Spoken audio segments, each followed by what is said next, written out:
WWE Extreme Rules 2015. A lot of people I know that I've talked to at least about this show thought this show was actually pretty good. A lot of people liked the in-ring action that they got from this event. Well, let me tell you guys something. If you're a fan of just purely in-ring wrestling, I definitely think that this show is for you. A show that you can sit back and enjoy a lot of the in-ring action. One thing about Extreme Rules is we know they can deliver in the in-ring action department when it comes to professional wrestling.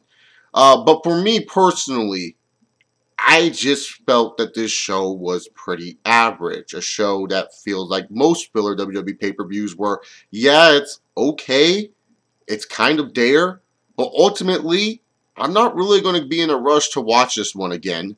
I'm not going to load up my WWE Network to watch this show again. That's just the truth. It's not like when I'm bored one day, I'm like, you know what?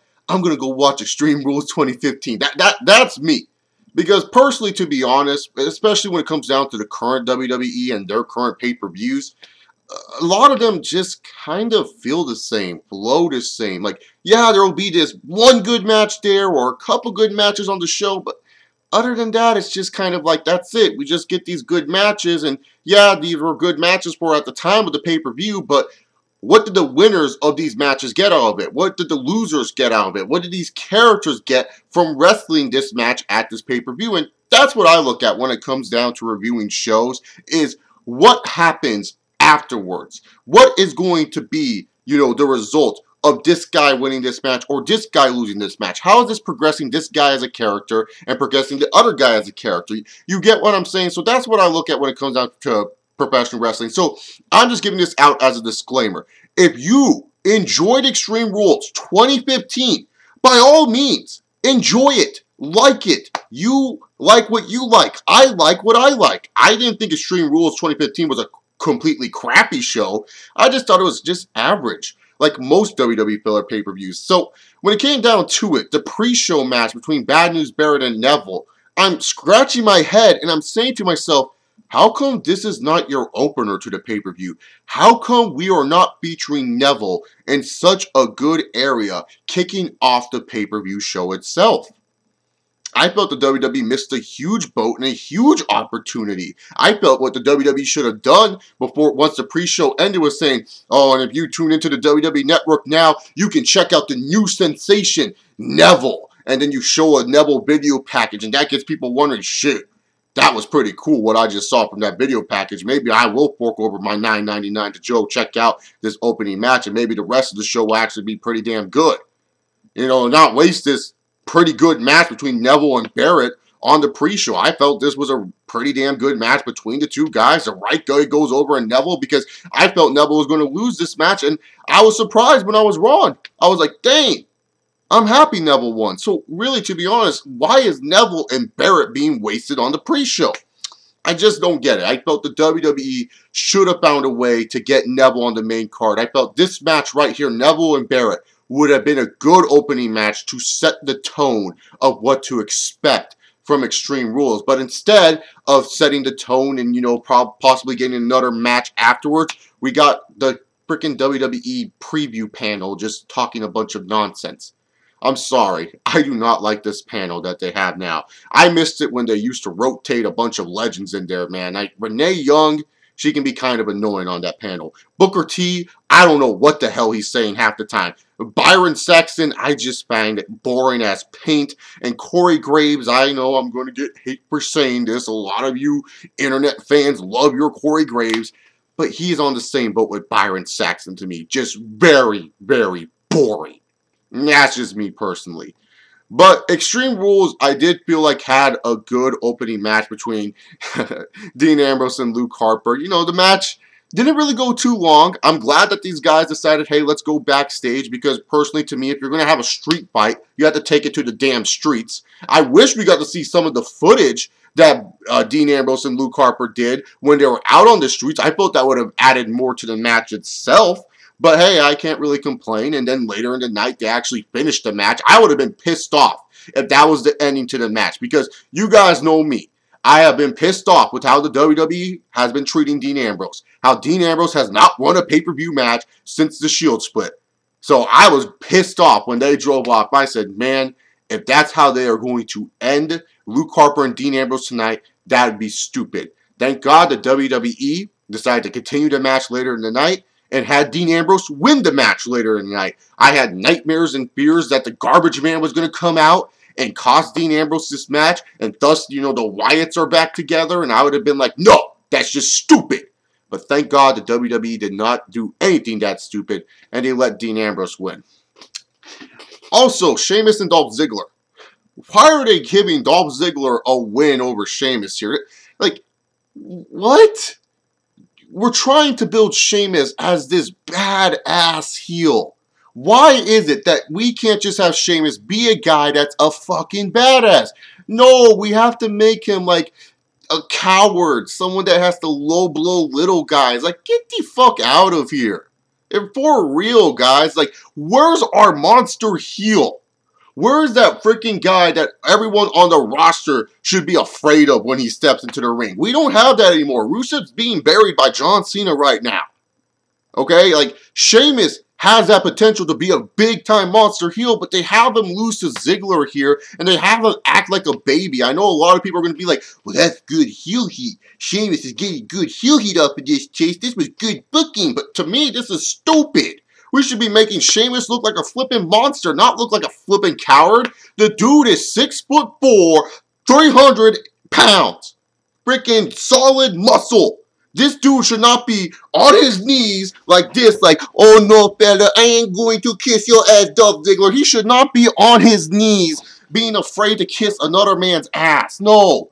If anything, if he would have lost this match, instead of doing all that hoopla, Sheamus should have just bro-kicked Ziggler and say, fuck you, I'm out of here. But no, they made Sheamus into a pussy heel, which I hate, because I feel like Sheamus should be a monster heel. And now what? This is going to lead to what? Ziggler and Sheamus feud over trying to kiss Ziggler's ass? Oh my god. Oh my god. And then the WWE decided to give the New Day the tag team titles. Made no sense to me. The match itself, yeah, was pretty dang good, but why are you giving the New Day a tag team titles? And I get a lot of you guys are saying, well, Chase, now they're heels and it makes sense. You know, the Lucha Dragons, they're on the roster, so they can take the belts off them. And okay, yeah. But here's the thing. The New Days are X-Pac heat. They are get the fuck off my TV. I am sick and tired of you heat. I condemn Kofi Kingston, Big E, and Xavier Woods for trying to play annoyingly good heels. I condemn them for that. But guess what? I am not going to like it. I still hate the New Day faction. I think it's a stupid faction. I don't care if they're heel or babyface. I just think the faction is overall terrible. It doesn't matter what these guys do. I still don't care what these guys are doing.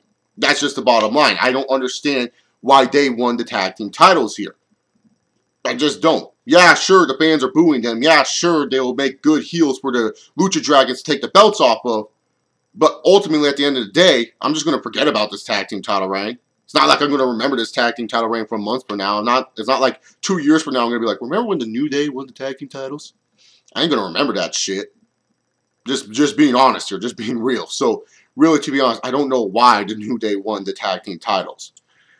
The Russian chain match between Cena and Rusev, oh god, man. It's not good. Wasn't entertained. Felt like every other bull rope match that I've seen by the WWE.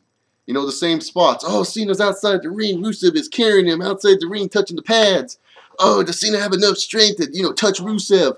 Oh, look, all their lights are on at the same time. One more light that we have to touch. Like, typical spots that you're going to expect to see out of a match like this. It wasn't even exciting. I didn't feel like any guy was in trouble.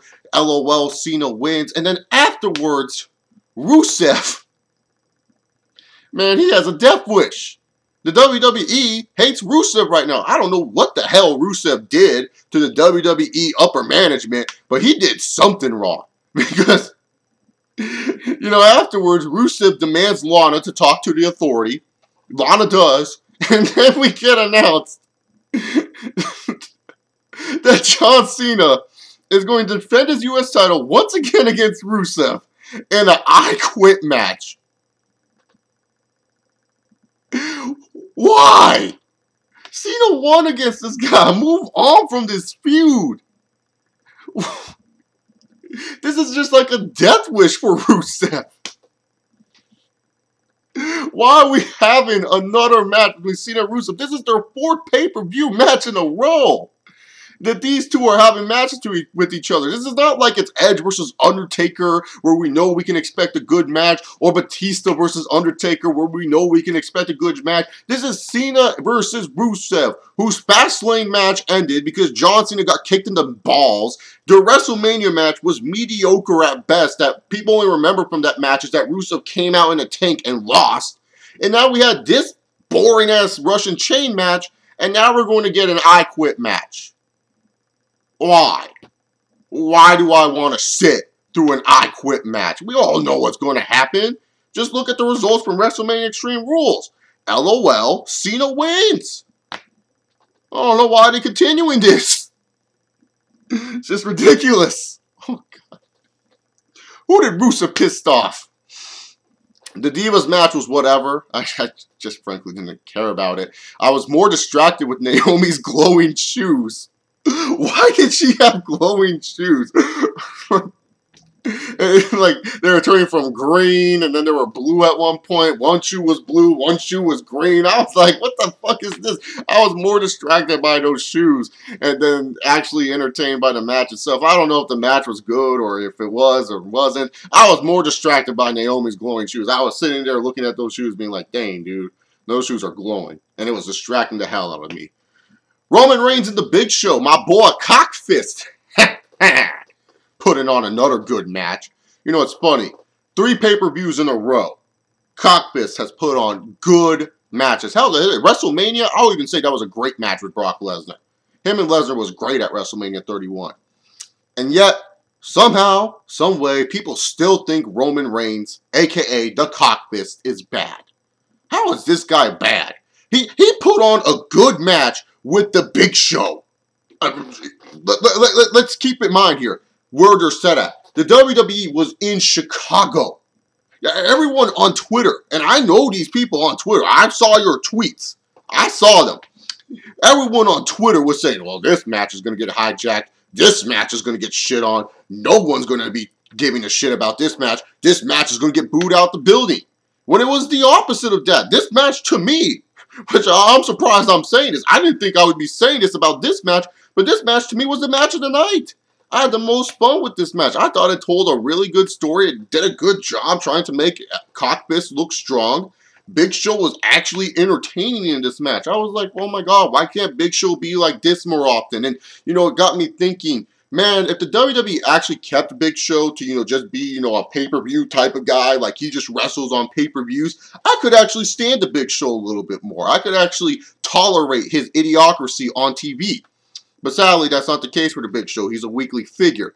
But I liked this matchup. I thought it was hard-hitting. I thought it was fun. I thought it told a good story. It didn't make Big Show look weak. It made Cockfist look strong. Made him look like a threat for the title further down the line. And once again, Cockfist puts on another good pay-per-view match. So why is it that people hate this guy? Why is it that he is considered terrible? Seriously, he went into Chicago. He went to Chicago. And he wasn't getting booed out the building like most of y'all probably thought he was. John Cena was getting booed out the damn building. Cockfist, he was fine. Fans weren't really booing him that much. Hell, he got more cheers at the end of the match than he did boos. Just saying, people. Cockfist is not the worst thing ever. Okay, he's not the worst thing ever. Is he ready to be in the main event? No, not really. But then again, in today's WWE, who really is? Just being real, who really is ready for today's main event scene? But I thought it was a good match, and probably my match of the night between Cockfist and the Big Show. Bo Dallas and Ryback had a segment. I don't know why, but they did. And we get to the main event of the evening. Randy Orton versus Seth Rollins for the WWE Heavyweight Championship Steel Cage match. RKO is banned. You guys know all that gist. Slow start. This match felt really, really slow. It just was trying to tell one story, but then switched to another story. Like at first, they were trying to tell the story, oh, well, Kane opened up the door for Seth Rollins. But then it kind of switched around to like, oh, what is Randy going to do without the RKO? And then it was just like flip-flopping back and forth. Will Kane open the door, or will Randy hit the RKO? Like, they were just trying to, you know, use too many stories at once. Like, don't get me wrong, I'm a big fan when WWE can layer two different storylines together, but it just felt like they were flip-flopping in this match. Like, oh, can Randy win without the RKO? Can Seth win by just, you know, trusting Kane to open the door for him? Like, it felt like they were flip-flopping stories. So maybe that's why I couldn't really get into this match. And not only that, it just felt kind of weird when they weren't really playing up the whole door storyline. Like, what was the point of even having Kane there when they were just climbing out of the cage anyways? They were trying to attempt to climb out of the cage anyways. What was the point of even having Kane there at the end of the day? That's just me, personally. Like, if Seth could have just climbed the cage, what was the point of even having Kane there or even trying to attempt to tell that story? That's just my personal opinion. But definitely near the end, this match picked up. It definitely had stuff that pissed me off, but it did have stuff that made me happy. Let's talk about the stuff that pissed me off first.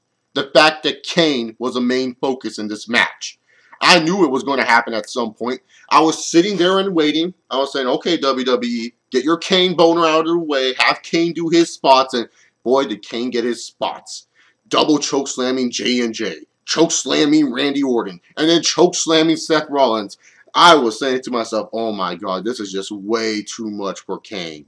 This is just way too much. They're pretty much telling us that the next pay-per-view, Payback, even though Cockpit should be in the WWE Heavyweight title shot match, no. Instead of Cockpit being in a triple threat match with Seth Rollins and Randy Orton, no, we're going to get Kane, because that's what everyone wants to see. We want to see Kane in a WWE Heavyweight Championship match. Whoop-de-fucking-do. That was the one thing that pissed me off the most, was that Kane was being a main focus in this match. But I did like the ending to this match. I felt the ending was really, really smart on the WWE's behalf. So the stipulation here, RKO is banned. The whole move itself is banned. Randy Orton hits the RKO on Kane. Okay, I guess that's considered legal because that's not really the opponent. But guess what happens afterwards? Randy Orton turns around. He gets RKO'd by Seth Rollins. Seth Rollins gets out of the cage before anyone can question it. And now people are questioning, but wait a minute. The RKO is banned. The whole move itself is banned. It's not just banned for Orton. Seth Rollins banned the whole move. Seth cheated. What the heck? That's not fair. And that's what a heel does. And I loved it. That's what a heel does. That's what makes great heels, when you question what the hell they just did to win. You're just sitting there. You're not questioning in a stupid way, like when John Cena wins most of his matches, where you're like, what the fuck did Cena just do there? No, you're questioning how that heel won. Seth Rollins clearly stated, RKO is banned, yet he used the move himself. And he got out of the ring as fast as possible. He retained the championship, but you're saying he cheated. He cheated because he didn't obey by his own rule. He was being a hypocrite. That makes a good heel. You're questioning Seth Rollins' motives of how he won the title, of how he retained his championship tonight. And that is good shit there. And made Seth Rollins into that good, cowardly, slimy heel that he could be as WWE Heavyweight Champion, and thus keeping Randy Orton looking strong. Kane, yeah, fuck him. I don't really want to talk about Kane and what he is at. But the most part is, you make Seth look like a good heel, and you don't really hurt Randy Orton. That's the main importance here in this match, is that you made Seth look strong, and you didn't hurt Randy Orton all too much. I liked it. I liked the ending to this match. The whole match itself, I didn't think was really that good. Just being honest here. It was okay. It was a passable main event. But like I said, the ending to it was very, very well booked. I really did like the ending to this match, because we're questioning what Seth Rollins did here. Now you're kind of excited to see Seth's reaction, or the reaction that we're going to get for Seth Rollins on Monday Night Raw. I'm not overly excited, but I'm just saying most people are probably excited to see the promo segment of Seth's explanation about the RKO being banned, and what is Triple H going to react to this? How is Orton going to react to this? How is... well, Kane. I'm not going to talk about Kane and how he's going to react to this. Who cares? But you get the idea. Anyways, guys, overall, like I said, I felt Extreme Rules 2015. A lot of good in-ring matches, and definitely if you're an in-ring wrestling fan, you probably like this match. For me, overall landscape, it had its good moments, Extreme Rules, but it wasn't like an overly exciting show. it just felt like most filler pay-per-views for the WWE. It's like 1 to 2 matches that kind of surprise you, but other than that, just overall an average show that you'll probably watch one day if you're just really, really loaded. Just being honest here, I don't think I'll go back and watch Extreme Rules 2015 anytime soon in the near future. Maybe 1 or 2 matches here or there, but that's it. Anyways, guys, comment down below your thoughts of Extreme Rules 2015. Did you like this show? Did you not like this show? Just leave your thoughts in the description box down below and any responses that you have from me in this video. Give this video a big old thumbs up. Follow me on Twitter at ChaseIver68. Check out my... Oh, what else do I have to plug? I don't even think I have to plug anything else. I don't even know what I'm saying check out for. Just check out all the other videos I have on this channel, I guess. I'll see you all next time. Enjoy your evening. Peace.